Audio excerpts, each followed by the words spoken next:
Buenos días, buenas tardes, buenas noches, donde quiera que usted se encuentre en este globo terráqueo. Bienvenidos al podcast Conexiones Intelectuales, Ciencia, Tecnología y Humanidad. Es un espacio donde exploraremos cómo la ciencia, la tecnología y nuestras creencias transforman el mundo que habitamos. Aquí encontrarás conversaciones profundas sobre innovación, sociedad y los valores que nos definen como humanos. Para este primer episodio vamos a hablar acerca de inteligencia artificial y psicoterapia.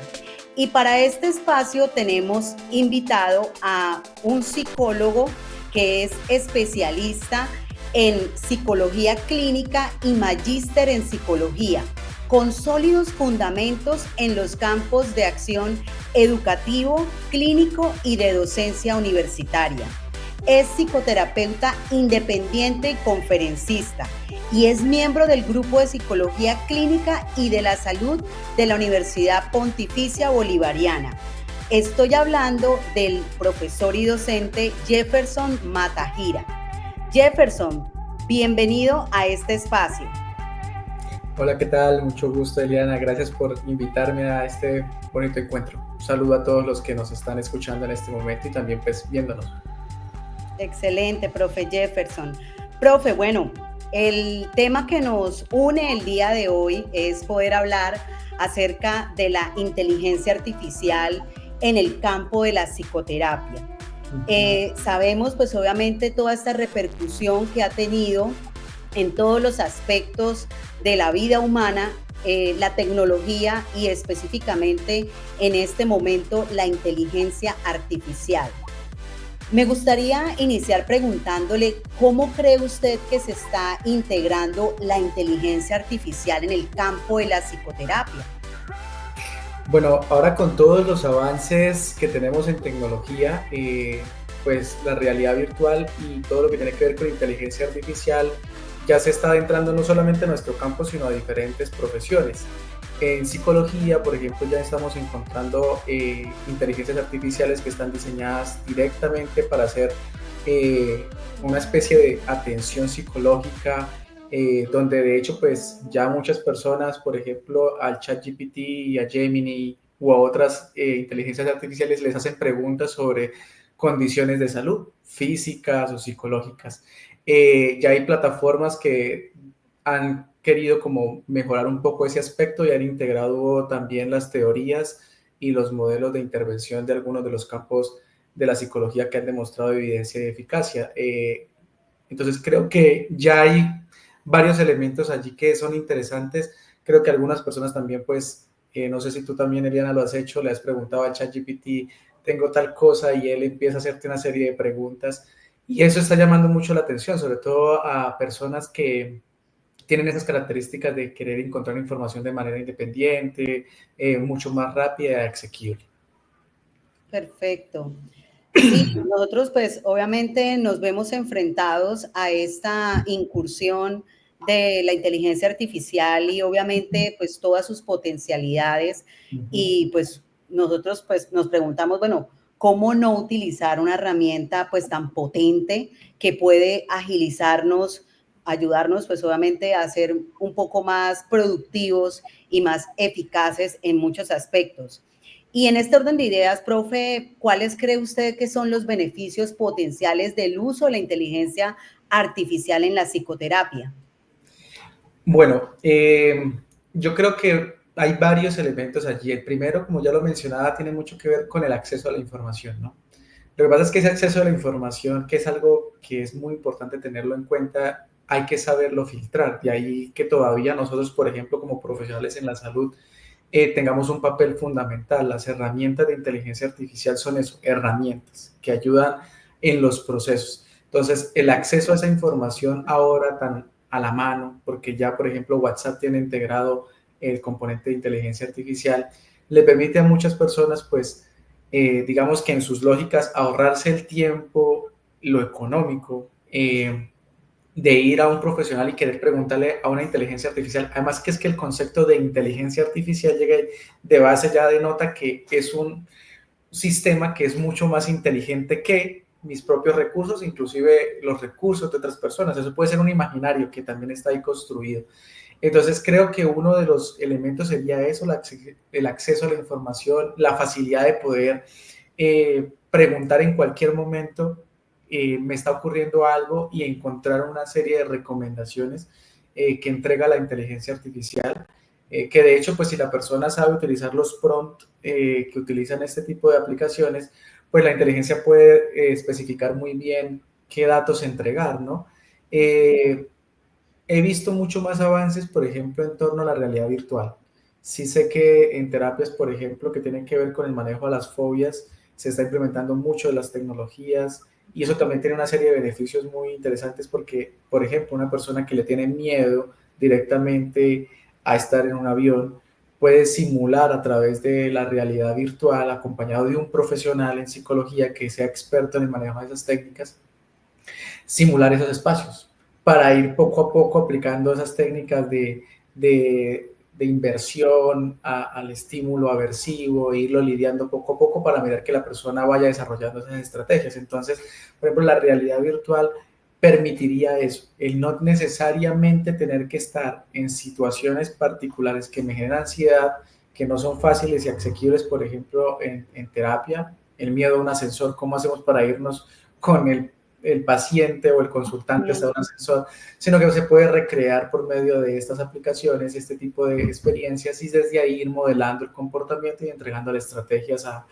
al consultante. Entonces creo que tiene mucho que ver con la accesibilidad a los datos y la posibilidad de vivir experiencias que, como te digo, tienen que estar siempre acompañadas de un profesional de la salud, porque a veces pues pasa mucho que cuando, como llegó Google, ¿no? Los papás, nuestros padres, empezaron a preguntarle a Google qué tengo, y a veces estas plataformas son demasiado catastróficas, entonces me duele tal cosa y eso ya es cáncer de no sé dónde, un gran problema, y omitimos todavía la labor tan importante que tiene el profesional de la salud en cualquier campo, y eso no puede ser pues una posibilidad, ¿no? Como te decía, la IA es una herramienta muy valiosa, que en manos de profesionales y asesorados, los consultantes frente a eso, podría ser un gran recurso para poder pues enfrentar las diferentes circunstancias que se puedan dar en términos de la salud psicológica.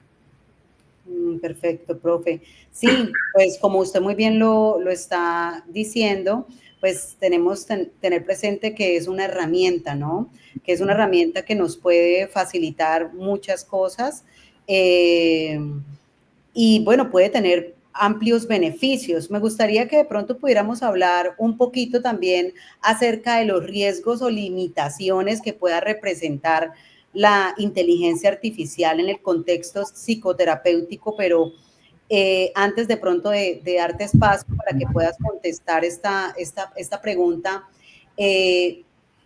quisiera como abordar un poquito, nosotros también en la psicoterapia, o específicamente más como en la psicología, como ciencia general, a veces tenemos grandes retos al entender, en cualquier campo, al entender o a comprender dónde raya el punto de lo correcto, de lo incorrecto, de lo sano, sí, digamos, ese tipo de conversaciones y de confusiones a veces de lo que es correcto o incorrecto puede verse de una forma distinta entre un colega a otro colega. Se lo pongo en este punto porque precisamente en uno de los conversatorios en los cuales usted había asistido,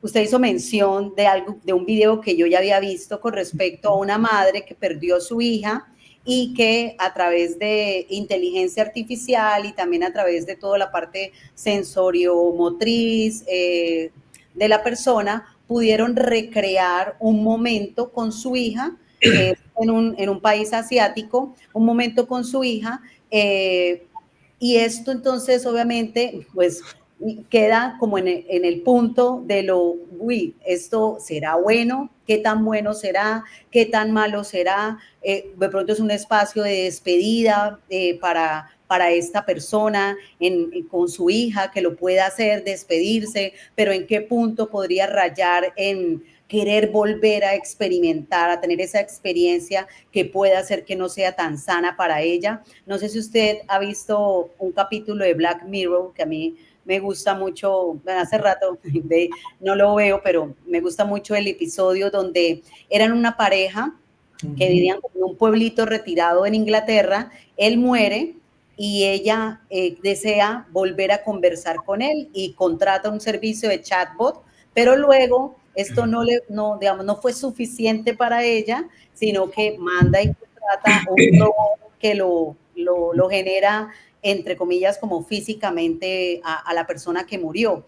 Entonces, quisiera, con base en esto que le estoy comentando, que pudiéramos hablar de esos riesgos o esas limitaciones que presenta la inteligencia artificial en el contexto psicoterapéutico. Sí, bueno, yo pienso que es que siempre será de pronto una gran herramienta siempre y cuando esté en manos de profesionales con un compromiso muy ético, ¿sí? Ese capítulo que tú me cuentas, yo me lo había visto también porque soy fan de ver esos capítulos también de esa serie. Y el tema que mencionas precisamente del experimento que se hizo en Asia, yo creo que el problema va a estar es cuando esa información que ya está pasando se le entrega a la gente así abiertamente, al acceso a cualquier persona.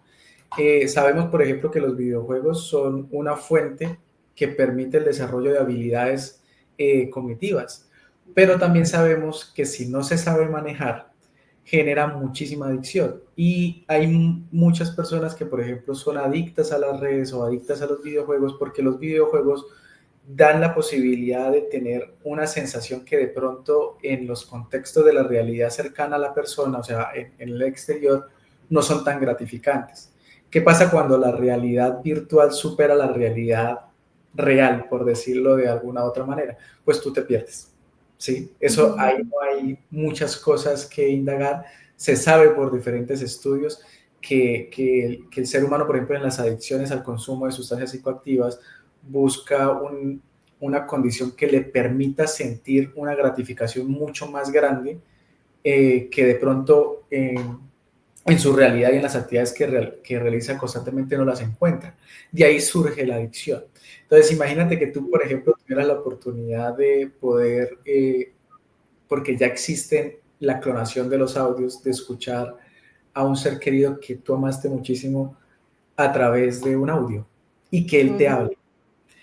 Tú te pierdes más que por la vinculación, agreguémosle también aspectos personales, estás en un cuadro depresivo, en un cuadro de ansiedad, hay un duelo patológico, pues en todo lo que se sabe ya de psicología sabemos que podemos estar pasando por las diferentes fases de lo que implica el duelo, pero yo pensaría que alguien que tenga acceso a una información frente a eso tan abierta y no operada por un profesional, podría estar una y otra vez en un ciclo repetitivo de duelo que entraría pues en conceptos como maneja el psicoanálisis de negación, ¿sí? Tú te niegas a la realidad porque sigues constantemente interactuando con esa persona. Yo no sé, pues ya que estás citando series, si tú una vez te viste la película de Leonardo DiCaprio en la que se llama Inception, que ellos viajan dentro de un sueño, ¿sí? Sí. Entonces, hay muchas personas, en esa película hay algo particular y es que hay personas que están conectadas a los sueños y duermen muchísimos años en la lógica de la película, porque no quieren entrar en contacto con la realidad, ¿sí? Entonces, dentro de esos ciclos del sueño, había la posibilidad de que si tú durabas 5 minutos dentro del sueño, pues en esa otra realidad tú durabas muchísimos años compartiendo con la persona con la que ya de pronto perdiste. ¿Te imaginas eso al acceso, o sea, asequible como si fuera un paquete de información para la gente en común? Sería, en mi juicio, algo garrafal. O sea, ahí sí sería algo garrafal. Porque nosotros pues no tenemos de pronto las personas que puedan acceder a los suficientes recursos para lidiar con eso. No sé si, por ejemplo, tú en TikTok has visto cuando empezaron a animar las fotografías de los seres queridos que ya habían fallecido, el impacto emocional que tenía eso en las personas, el escuchar a la persona que ya no está. Entonces, creo que ese sería uno de las limitantes. O sea, algo que tendría que revisarse muy bien es a qué personas se le está entregando información sobre ese tipo de condiciones porque podrían ser perjudiciales. Si se maneja en manos de profesionales de la salud, como te digo, que sean muy éticos y responsables frente a ello, sería un muy buen recurso. Porque se esperaría que eso estase en pro del mejoramiento de la salud y no en el empeoramiento de las condiciones que ya se presentan. Entonces, el asunto va a ser es que la IA puede volverse una adicción de información y recrearla de la manera más fácil, más sencilla. Y también es cierto que, por ejemplo, hace poco, el año pasado, cuando esto fue el Día Mundial del Suicidio, le preguntaron a la IA algo relacionado frente a eso y la IA llegó y dijo, de estos temas no se habla. Entonces la IA también tiene como el estigma frente a eso de que en temas del suicidio yo tampoco puedo conversar. Y si tú, por ejemplo, le colocas un prompt a la IA mal hecho en un momento de depresión, la IA te puede llegar a responder que de pronto lo mejor que tú puedes hacer es lo que tú estás pidiéndole a la IA porque ella te está ayudando a analizar en el raciocinio que tú le estás entregando. Entonces, es la complejidad. A veces no entendemos que estas inteligencias artificiales van a responder acorde a lo que tú le estés indicando, lo que tú le entregas. Entonces, a veces podemos generar que la IA de información que termine en manos de personas que de pronto están pasando por situaciones muy difíciles y muy complejas, encontrando lo que necesitan para, por ejemplo, por fin haber hecho lo que requerían. Te voy a dar un ejemplo simple, de hecho no tiene que ser una IA. En TikTok hay una persona que mezcla psicología con reencarnación y le habían hecho un comentario donde ella le preguntaban que si las personas suicidas se querían suicidar porque su anterior reencarnación se los estaba pidiendo. Y la persona llegaba y decía, sí, todo suicida debería de matarse porque así puede trascender a un plano mejor. ¿Tú te imaginas? Y habían 18,000 me encanta. Y yo me puse a leer los comentarios y decían muchas gracias, esto era lo que necesitaba. Nosotros no somos conscientes de que la información, el impacto de lo que genera la información. Claro. Y la IA todavía está en procesos de filtraje muy bien específicos frente a eso. El año pasado creo que hubo un revuelo frente a ese tema también porque la IA, una persona le hizo una pregunta creo que sobre los adultos mayores y la IA llegó y respondió que eran seres que ya no deberían de existir porque eran un gasto para la sociedad. Entonces, siento que la limitante va a ser en el hecho de que está siendo fácilmente asequible para las personas, pero no todos, digamos, tendremos los recursos para comprender muy bien cómo manejar esas plataformas, sobre todo en las intervenciones terapéuticas, sería algo muy complejo. Y en esto que tú estás comentando, creo que como sociedad tenemos una gran responsabilidad, ¿sí? Porque nosotros somos los que eso que responde la inteligencia artificial obedece a nuestras creencias, ¿sí? La inteligencia artificial se nutre de nuestros sesgos, se nutre de la información que nosotros como sociedad le estamos dando. Por eso te preguntaba con respecto a que la inteligencia artificial y nosotros también como psicólogos podemos diferir aún entre colegas frente a nuestros puntos de vista que pueden verse enmarcados en cosas que no son buenas o cosas que son, digamos, que no son buenas y que son buenas, ¿sí?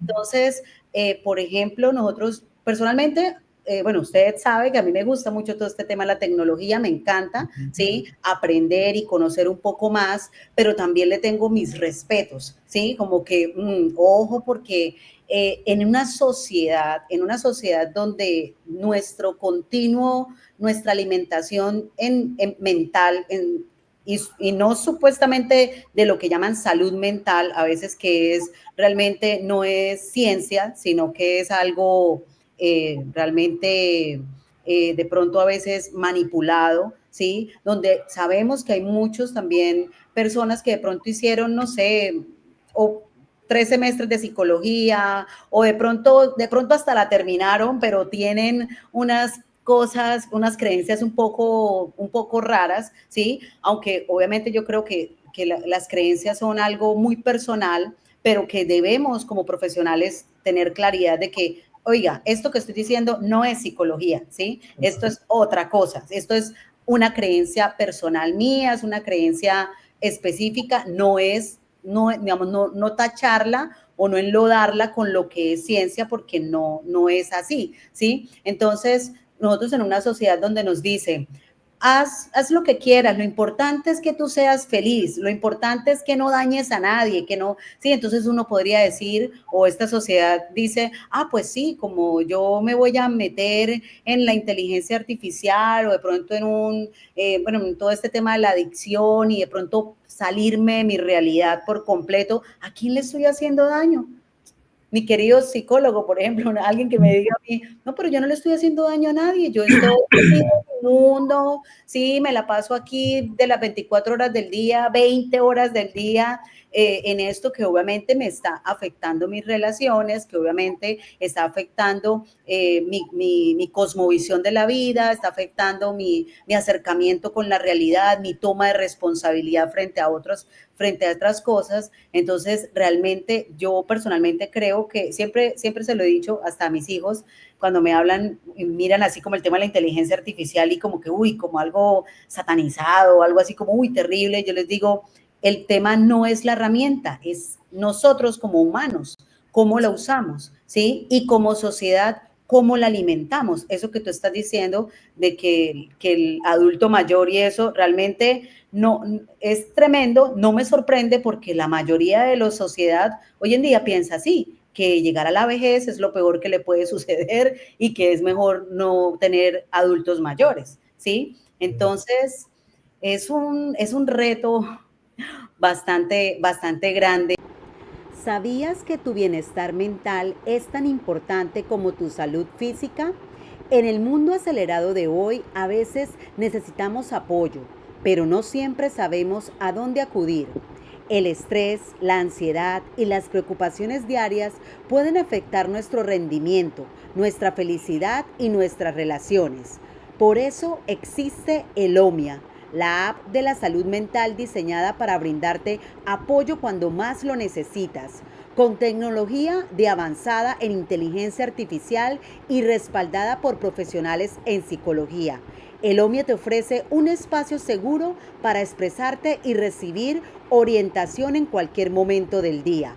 No estás solo en este camino. Da el primer paso hacia una mejor salud mental con el OMIA.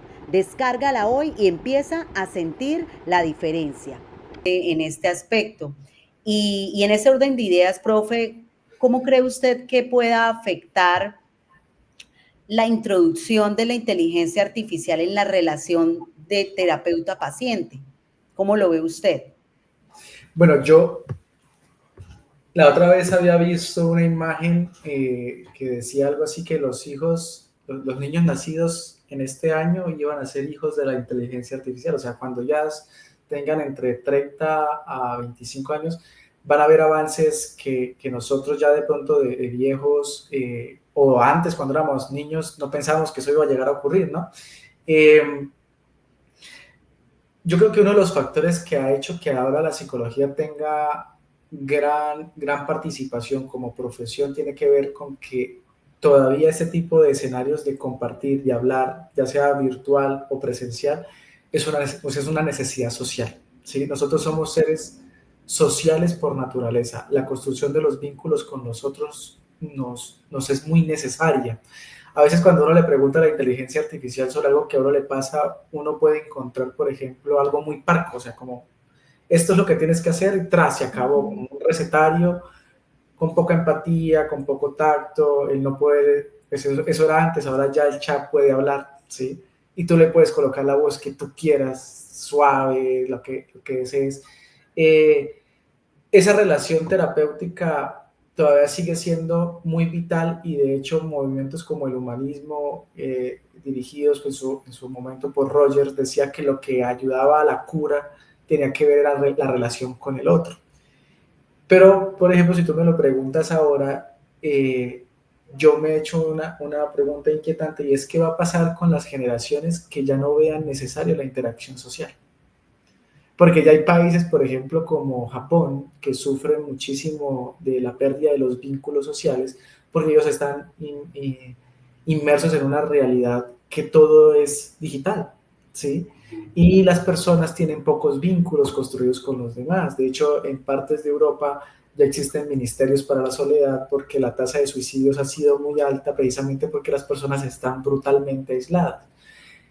Ahorita podemos hablar de generaciones que ven tan necesario el poder compartir con las personas para poder crecer, pero la pregunta inquietante mía es, ¿y cuando tengamos ya 40 años, estas generaciones que cada vez están más retiradas de la presencialidad, del contacto físico y más sumergidas en la virtualidad, qué querrán?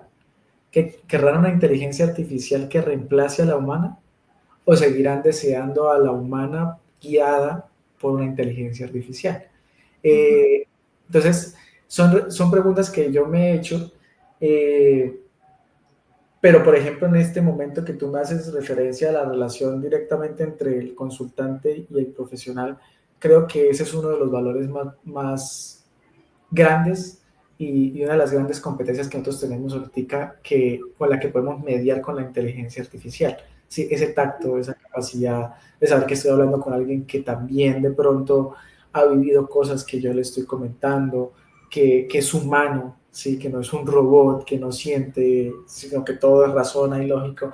Esa posibilidad de encontrar un par igual que yo es lo que hace que el vínculo terapéutico en psicología siga siendo algo muy necesario de trabajar, y de ahí que las herramientas como la inteligencia artificial vendrían a ser un recurso eh, bueno, bien utilizado, como herramientas o tareas que uno le puede entregar de pronto al consultante cuando termina la sesión terapéutica. Ya más adelante creo, Eliana, que estaríamos teniendo otros discursos, porque como la inteligencia artificial cada vez se está actualizando más, ya puede, por ejemplo, leer los rostros, ya puede hacer llamadas con ella, ya puede ver las expresiones faciales que tú tienes, el tono de voz con el que tú estás hablando.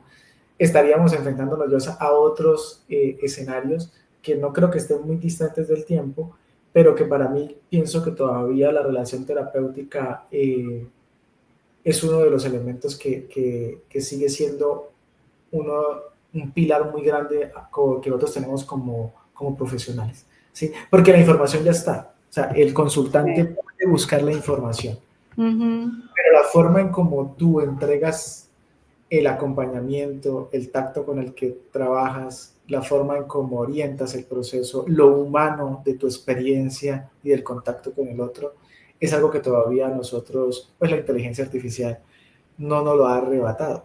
Entonces sería un recurso interesante poderlo integrar en los acompañamientos profesionales. Excelente, profe. Ahora que usted estaba hablando con respecto a, bueno, a que a los chicos, a los jóvenes, bueno, los niños que están iniciando en estos años, que son pues chicos ya pues obviamente sumergidos también en este proceso de interacción con la inteligencia artificial, y de pronto la pregunta obviamente que tú muy valedera te hacías es, ¿qué querrán? ¿Sí? ¿Qué querrán estas futuras generaciones? Creo que aquí es importante que nosotros como profesionales de la psicología, el aspecto de la investigación, ¿sí? De fortalecer los procesos investigativos, porque creo que ha habido un riesgo con nuestra profesión, y es que muchas veces nuestros colegas a veces han querido darle a esta sociedad lo que quiere oír, ¿sí? Es decir, si la sociedad quiere oír mucho sobre el éxito personal, sobre la autoestima, sobre el dinero, démosle eso porque eso es lo que vende, eso es lo que debemos entregarle, porque pues que quién no quiere estar en la onda, ¿sí? ¿Quién quiere ser un psicólogo que esté mandadito a recoger y excluido, ¿no? Pues obviamente sí, pero ahí estaría esa necesidad ética en nuestro actuar, ¿sí?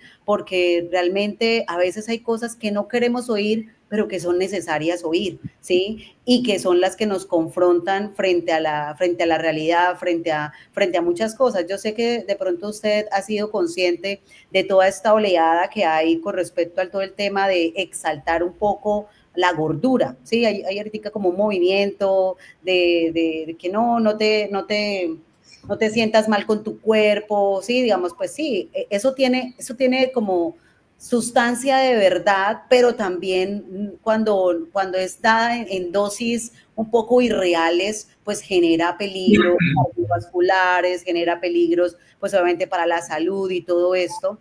Entonces, tenemos un gran reto nosotros como psicólogos en fortalecer la investigación, fortalecer la ciencia, en el sentido de que vamos a decir lo que dice la ciencia. ¿Qué hemos logrado investigar frente al tema de inteligencia artificial? ¿Sí? ¿A qué conclusiones hemos llegado? ¿Sí? Porque lo que querrá la sociedad, ellos como sociedad podemos querer muchas cosas, ¿sí? Como sociedad podemos querer, pues, esta es una sociedad pues con mucha avaricia de ganar y tener, ¿sí? Pero oye, espérate, tú estás trabajando muchas horas al día, te estás enfermando, ay, sí, entonces muchas cosas son las que queremos nosotros los humanos, pero nosotros como psicólogos tenemos el gran reto y a veces hasta de pronto molesto para que a veces la gente no quiere oír lo que necesita oír, ¿sí? Entonces es un gran reto que tenemos. Frente a esto, profe, y de pronto para ir cerrando un poco este espacio de conversación, me gustaría que pudiéramos entonces pensar o analizar cómo podríamos nosotros los psicólogos y pues obviamente los terapeutas preparar su práctica para adaptarnos a estas nuevas tecnologías. Bueno, yo creo que todas las profesiones, sin excepción, están invitadas a estarse actualizando los profesionales. O sea, no puede ser que yo crea que al obtener el título del pregrado yo ya tengo el conocimiento de las cosas. ¿Sí? Más porque el pregrado es un introductorio a muchos temas que después se terminan viendo en las especializaciones, en las maestrías y en los doctorados. Y en psicología, pues muy complejo, porque cuando uno entra a la biblioteca de una universidad, tú ves todo ese mar de libros y tú dices, no me va a alcanzar la vida para leerme todo eso, y eso que no están los digitales, porque aquí están los que están en español. Entonces, pienso que el psicólogo, más que ser reácido a la realidad que hoy nos acompaña en términos de todos estos avances tecnológicos, y por más que de pronto yo luche contra el sistema y diga que esto va a generar muchísimo daño, entre más me resista y menos interactúe con ello, menos aventajado voy a estar en un sistema que de todas maneras va a ir para allá, ¿sí? Exactamente como por ejemplo los teléfonos. Antes todas las llamadas eran en casa, ahora es el celular. El psicólogo necesita formarse en inteligencia artificial. O sea, sí o sí tiene que formarse. No puede, yo de hecho a mis estudiantes les digo, si a usted hay algún movimiento en psicología que le parezca que no le llama la atención, que es pseudocientífico, no le genere aversión. Coja los libritos y léalo. Porque es que esta persona no se inventó lo que se inventó porque le dio un episodio psicótico, es porque de pronto tiene unas bases que en su momento tuvieron sentido. Entonces, entre más yo me acerque a lo que menos me gusta, más crítico voy a ser con fundamentos. Si esa es mi posición. Si yo soy luchar contra la inteligencia artificial porque no me parece, pues con más razón hay que leer bastante, porque de pronto puede que yo tenga muchos sesgos basados en mis opiniones personales frente a eso, y a la larga, pues cuando yo esté hablando con un profesional que sí se formó en eso, me tumba mis argumentos. Entonces pienso que independientemente para donde uno se quiera inclinar, tanto en pro como en negación o estar en ambas partes, pero con cuidado, la invitación siempre va a ser es no solamente fórmese como psicólogo, sino también fórmese en estas tecnologías. Por ejemplo, entra a los chats que existen de inteligencia artificial y simule una atención psicológica, usted que es terapeuta, y empiece a encontrar los pros y los contras de cómo lo hace usted versus cómo lo hace la inteligencia. De hecho, hay un video en TikTok que me pareció, obviamente no es un estudio, el señor lo hace referencias como en un comparativo. Colocaron un grupo de personas en las que les hicieron unas preguntas Y la pregunta siempre era la misma. Y tenían que hacerle la pregunta a unos terapeutas y después hacerle la pregunta a las inteligencias artificiales. Al final del estudio de la persona, porque no fue un estudio publicado, se encontró que las personas habían elegido las respuestas de la inteligencia artificial como las mejores en comparación con la de los profesionales. Entonces uno llega y dice, bueno, aquí está pasando algo. La inteligencia obviamente tiene la capacidad de recapitular todos los libros que nosotros, por ejemplo, nunca nos va a alcanzar con facilidad poderlos leer y puede darle un dato mucho más certero. Pero si yo no conozco eso y además me arriesgo a querer luchar contra algo que no conozco, lo más seguro es que yo pueda perder. Y además que no se tiene por qué satanizar, tú misma lo estabas diciendo, Diana. Cuando uno utiliza esos recursos, de hecho el profesional puede hacer acompañamientos más idóneos, más idóneos. A veces, como te digo, no alcanza uno para leerse toda la cantidad de libros, pero tú puedes, por ejemplo, colocarle un prompt a la inteligencia artificial. Tengo un consultante que se le dificulta esto. He implementado estas estrategias de intervención. ¿Por qué otro lugar crees tú que me podría inclinar? Y él te va a decir la teoría de tal y tal, profundiza un poquitico más. Entonces él te empieza a empezar el dato. Tú decides si después te vas al libro y lo quieres porque son 500 hojas, o decides si sigues acompañándote y te vas sumergiendo un poco más en lo que la inteligencia te está entregando, para que así cuando tú llegues a la consulta tengas ya un repertorio de pronto más fuerte de acuerdo a las características de tu consultante y te termina sirviendo de todas las formas. Por ejemplo, el tema de la realidad virtual. Ya hay profesionales que utilizan mucho las gafas de realidad virtual para trabajar fobias. Yo no puedo, sí puedo, no es que no pueda, sí puedo, pero sería mucho más eficaz y eficiente porque de hecho los estudios de realidad virtual lo han mostrado en el trabajo de la ansiedad, que tú utilizaras esos ejercicios de inmersión capacitado claramente, porque las personas han mejorado, por ejemplo, en fobias particulares. Entonces son recursos, ¿sí? Son recursos. Ya, por ejemplo, la inteligencia artificial, si tú le lanzas un documento, él te lo puede analizar.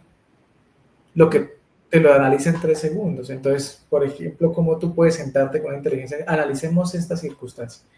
¿Sabes qué es lo que pasa? Que ahí es donde yo entraría a revisar, por ejemplo, qué tan idóneo sería o qué tan ético sería que un profesional cargara la historia clínica en una inteligencia artificial y le pidiera un análisis. Sí, porque eso ya es delicado. ¿Cómo estarían las normas legales en torno a ese tema? Porque hubo un prompt a finales de año donde tú le preguntabas algo a la inteligencia, no recuerdo muy bien cómo era el prompt, pero era algo respecto a ¿qué sabes sobre mí? Y la inteligencia artificial te decía, eres una persona que me ha dicho tal y tal cosa, que tienes problemas sobre esto. ¿Qué tal tú, por ejemplo, empezaras a cargar temas de tus consultantes? ¿Sí? Sí, sí. Esa información en dónde caería. Y Sí, acabas de tocar es un punto importantísimo porque precisamente, pero no sé si fue Freddy Vega, el CEO de Platzi, no recuerdo bien, pero alguien de ese tipo estaba diciendo que debíamos tener mucho cuidado de entregarle información financiera a la inteligencia artificial porque pues obviamente como se nutre sus bases de datos con base a la información que le damos, entonces eso podría ser un gran riesgo porque podrían tener acceso otras personas a ese tipo de información. Entonces, ahora que tú lo mencionas frente a ese tema tan individual, tan profundo, tan personal, pues también ahí yo creo que tenemos mucho por trabajar, profesor. Sí. Sí, Porque tenemos además Facebook también fue así, Facebook fue demandado precisamente porque, claro, es una plataforma que te permite a ti entrar gratuitamente, pero la intención de Facebook siempre fue recolectar datos, ¿sí? O, por ejemplo, estas plataformas en las que también fueron furor, que tú te colocas la cara y te envejece, pues la gente juega con eso, pero la gente no entiende para qué es eso, porque eso es un escaneo de los rostros que después termina en las plataformas para personas que requieren de esa información satelital para tener tu información particular. O sea, las cosas son van mucho más allá de lo que creemos que existe, por ejemplo, en las plataformas. Y el psicólogo, por ejemplo, en este caso, tiene que también manejarse con mucho cuidado en torno a esos temas, porque a nosotros nos rigen normativas y por más que queramos creer que la inteligencia artificial nos puede hacer el trabajo mucho más fácil, también es cierto que puede hacerlo mal, ¿sí? Yo como profesor, por ejemplo, he identificado, si tú le preguntas a una inteligencia artificial, por ejemplo, ChatGPT el año pasado, yo le preguntaba sobre un tema específico y le pedía las referencias. Cuando yo iba a las referencias que la inteligencia me entregaba, las referencias no existían. O a veces los estudiantes llegan y dicen, quiero que me hagas un ensayo y la inteligencia te lo hace. Pero cuando tú lo pasas por el Turnitin, hay plagio. Entonces, a veces uno llega y dice, uy, lo logré, soy más rápido que cualquier persona. Pero cuando tú llegas a un trabajo y se dan cuenta que todo lo que tú estás creando no lo creas tú, sino que es un plagio de plagio, ¿qué repercusiones tiene eso, por ejemplo, en tus competencias? Porque vas a depender enteramente de las plataformas y lo que tú le estás demostrando a las empresas es precisamente lo que ahorita es un gran temor y es, ¿vamos a desaparecer?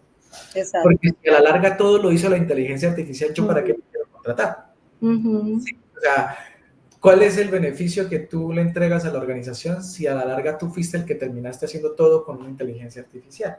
Pues entonces venga, informa a la gente para que sepa cómo utilizarla y me ahorro la contratación de un profesional. Y esa no es, o sea, ese no tiene por qué ser la conclusión del proceso.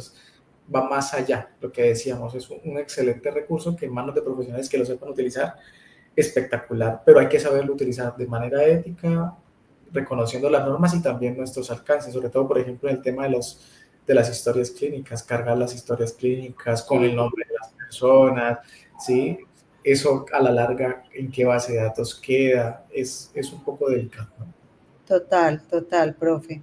Bueno, profe Jefferson, agradecer por su tiempo, por su disposición, por este espacio que nos ha permitido. Y no sé si quisiera de pronto decir alguna frase, alguna idea para de pronto finalizar o cerrar este espacio de conversación. Sí, no, yo pienso que invitar a las personas a que se adentren a este tipo de inteligencias con mucha responsabilidad, no dejen a un lado el hecho de que existen profesionales que se han formado en todos estos temas y pues que a la larga lo importante siempre es tener ese acompañamiento tanto de profesional como pues del acceso a la información. Yo no les puedo decir que no busquen, eso sería absurdo porque eso está ya abierto para todo el mundo, pero sí busquen de manera responsable y a los padres que, por ejemplo, tienen a sus hijos muy chiquitos, que además ya tienen acceso a todas estas plataformas, que ya tienen celulares, traten de también cuidarlos bastante porque el problema ahorita no es, Liliana, que no haya información. El problema es que hay muchísima información y hay muy mala información. Y por ejemplo, en el ejercicio de la docencia, yo siempre lo he dicho, el papel del profesor no puede ser dar datos, porque para eso uno le pregunta a las inteligencias, sino enseñar con criterio y debate y de procesos de cuestionamiento lo que existe, porque si tú no debates lo que existe, entonces, hay muchos profesionales que salen diciendo unas barrabasadas por las redes sociales y uno dice, no, pues si es profesional es porque sabe lo que dice. No, Sí, claro. no necesariamente es así. Entonces es lo que tú también decías un momento, es vamos a brindar información que se base en elementos científicos. Entonces esa sería como mi invitación, vamos a utilizar estos recursos de manera inteligente, siempre con precaución y siempre en asesoría, sobre todo en temas de salud, con los médicos, con los profesionales en este campo, no dejar todo a manos de la información que circule por internet, de hecho porque las inteligencias también lo dicen, al final cuando tú le colocas un diagnóstico dicen vaya al médico de todas formas, vaya donde el profesional de la salud, que lo acompañe frente al tema, porque también hay unas limitantes en torno a ese tema. Bueno, profe Jefferson, muchísimas gracias por esa reflexión final y bueno, darle también las gracias a cada una de las personas que han visto este video, que se han conectado en este espacio. Los invitamos a que continúen participando, continúen viendo cada uno de los podcasts de este podcast llamado Conexiones Intelectuales. Nos vemos próximamente para seguir hablando de ciencia, tecnología y humanidad. Chao.